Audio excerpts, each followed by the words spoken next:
Hey there everyone, welcome back to the channel. Thank you for clicking on today's video. As you can see on the screen, you join me in the Toyota GR86 Butt Kicker Cup at the famous Spa-Francorchamps circuit in Belgium. And as we are approaching the bus stop chicane, we're ready for some racing action here, looking for a solid point finish. We are in the top half of the pack, and as we round the final corner, we're all waiting for the lead car to decide when it's time to kick this race off.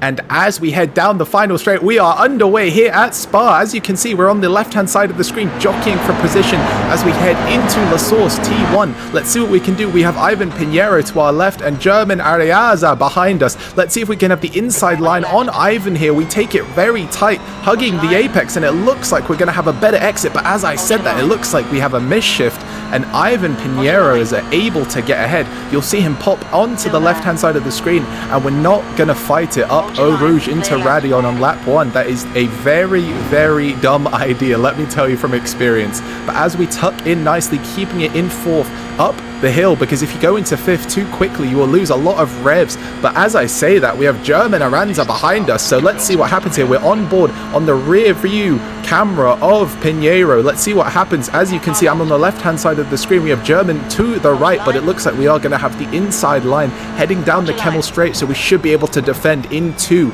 the corner. And as I say that, we take it very nicely indeed. Just tucking in behind Pinheiro here. Let's see what the lead cars can do, and if we can pick up any freebies on this opening lap here. We are in for a 15-minute Grand Prix here, so there's plenty of time ahead for overtaking opportunities as we switch to a beautiful static shot of the Spa circuit. Unfortunately, it's a bit of a grey day, but it still remains a beautiful, beautiful circuit as we're heading into the fast left-hander. This is one of my favorite parts of the track, heading into Pouhon, I believe. I don't think this is Blanchimont. I always get those two corners confused, but I think this is Pouhon. It's a very fast corner. You want to lift off in 4th here and then get back on the power as much as you possibly can while avoiding the off-track to the right-hand side of the circuit. But as you can see, we are gaining well onto Pinheiro here. I think we had a better run through those set of corners than him, but we are actually going to go ahead and skip on to the next lap. Lap 2, the end of the lap here, heading into Blanchimont.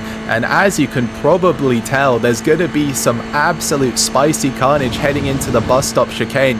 Let's see what happens. An infamous corner for incidents no matter what series you are racing. Let's see what happens here. We see the blue and white car get spun round into the bus stop chicane. He collects 2 cars behind him, and somehow we avoid all of the chaos, taking it easy through the chicane. We do make a bit of contact, picking up a 0x with Pinheiro there, but we are very lucky to avoid that. Easily could have been a race ender for us. So let's quickly jump on board with a replay. As you can see, we're on board here with the Marlboro livery car. He darts to the left, but as you can see, the black car, I thought the blue and white car was at fault, but the black car simply overshoots the corner. Even with ABS, it's very easy to just go straight on. As we can see, the rear chase view of the blue car, and then as you can see, the black car just absolutely steamrolls him way too hot into the chicane, and that's just super unfortunate there for our friend here with the blue and white livery. There's nothing he could have done, unfortunately, and then you can see we make the pass. So yeah, we are able to capitalize on the misfortune of the other drivers around us, and as you can see in the top left, we have been promoted to P6, but are we going to have enough race pace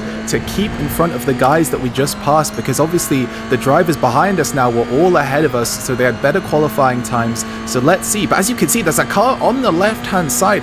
He must either have a slowdown or an issue there, because there's no reason for him to be going that slowly. But yeah, as we head up Eau Rouge into Radion, that mistake I was talking about earlier is going to come back to bite me in the butt. I put it up into 5th, and that is a big no-no. As you can see, the grey liveried car behind us has an unbelievable run. Combined with the slipstream and my error, he is definitely going to have a chance into the right-hander here at the end of the straight. Let's see what happens here. We can't really defend too hard, but we try and feed it round the outside. Very good driving between the both of us, but then he makes contact and we pick up the 4X. Luckily, we're not in a Formula car, so our car isn't unsettled or damaged too much from that incident. But let's see exactly what happened here. Heading into the replay, as you can see, we're on the left here. We give him space round the outside, more than enough in my opinion. We take it into the curbing, and I think he just drives into us. I don't think there's much more I really could have done there. Let's see from the rear chase view. As you can see, we give him much more space on entry than he affords us on the second part of the chicane. And yeah, I think that's not my fault at all. Unfortunately, we do pick up a 4x for that. But yeah, our race does continue and we are able to stay ahead of Richard there behind us. I don't think it was malicious in any way, shape or form from Richard there. But yeah, heading into Blanchimont again, there's another opportunity for them to overtake me. A car goes off in front of us, all kicking off now. Richard has the inside line, and unfortunately, I don't think I'm going to be able to defend into the chicane. As you can see, he brakes a lot later than us, as we're going to try and feed it round the outside now for the inside for the second part of the chicane.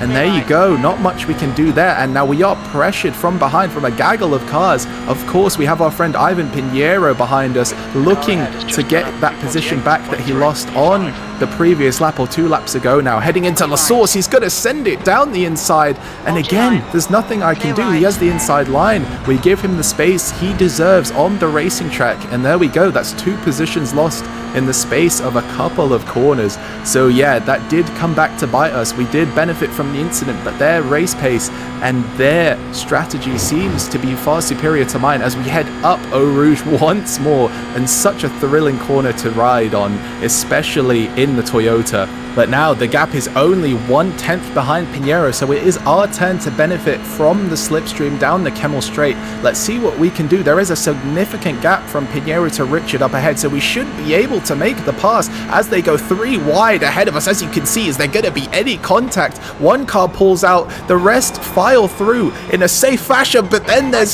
someone losing the rear of the car, and again we benefit from that incident. We are getting extremely lucky today, ladies and gentlemen. I am counting my lucky stars. Let's go ahead and jump on a quick replay. Let's see what happens. We saw this from the rear. They're going 3 wide. As you can see, the car in the middle has a much better run. The car on the outside yields, but then the guy on the inside takes too much curbing, loses the car, swerves, and unfortunately, that guy in the blue, pink, and magenta livery is going to lose out. And now we're going to jump on board to his cockpit cam. As you can see, the car just loses it. He can't even see that car.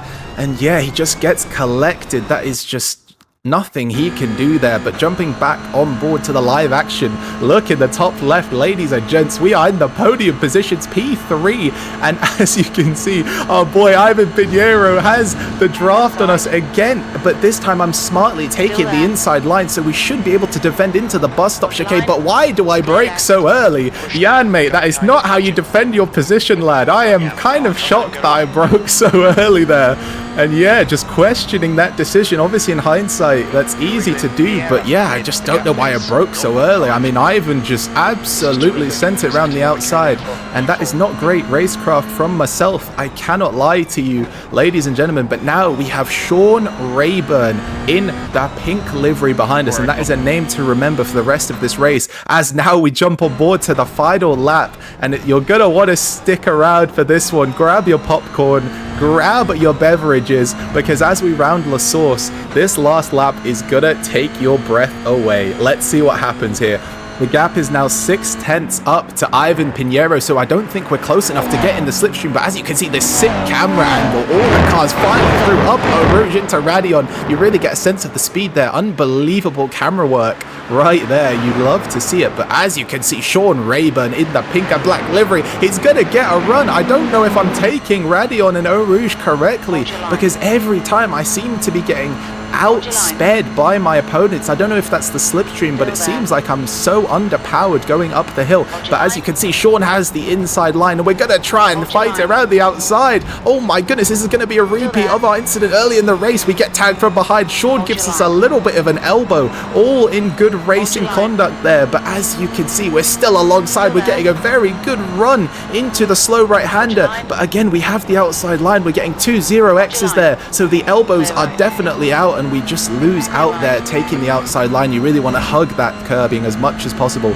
But as you can see, heading into the last sector of the final lap of this race, Sean Rayburn now has a 4/10 gap ahead of us, so we really need to make it up here in the slipstream. If there was any part of the track that you'd want to do it, it is this part. Heading into Blanchimont, the draft is on full lock here. Let's see what happens heading onto the rear suspension cam of Sean. Here you go. You can see the beautiful Texas Longhorn livery chasing him down. We're hounding him down. Let's see what we can do. We're swerving a little bit, trying to see ahead of us. We take the outside line. Let's see what happens. We're going into the bus stop, but there we go. Ivan loses the car. Oh my goodness, we turned Sean around. Oh my God, what has happened there, ladies and gentlemen? And obviously Sean is not happy there, but there's really nothing I could do. And there, as we cross the finish line, we are going to inherit P3 finish. Oh my God. And of course, ladies and gents, we're going to need to have a look at that. Let's see exactly what happened here into the final set of corners. As you can see, I'm on the outside, Sean's on the inside, and Ivan loses the car. So I think Sean had a little bit of a moment. Let's see what happens here. Yeah, Ivan loses it. Sean goes round the outside, and I give him a little bit of a nudge. I do feel bad for Sean there, and I did apologize at the end of the race. Looking in the slow motion replay here, Sean loses the car trying to avoid Ivan, and then yeah, I collect him, unfortunately. This is what it looked like from Sean's POV. He goes very wide, obviously trying to avoid Ivan, and then he obviously goes into my racing line path. Not ideal there, but I think you have to chalk that up to a racing incident. As you can see on screen, he wasn't happy with me, but once he did look on board onto my cockpit cam, he realized there was nothing I could do in the short time frame we had to react to Ivan's mishap there. So yeah, all good.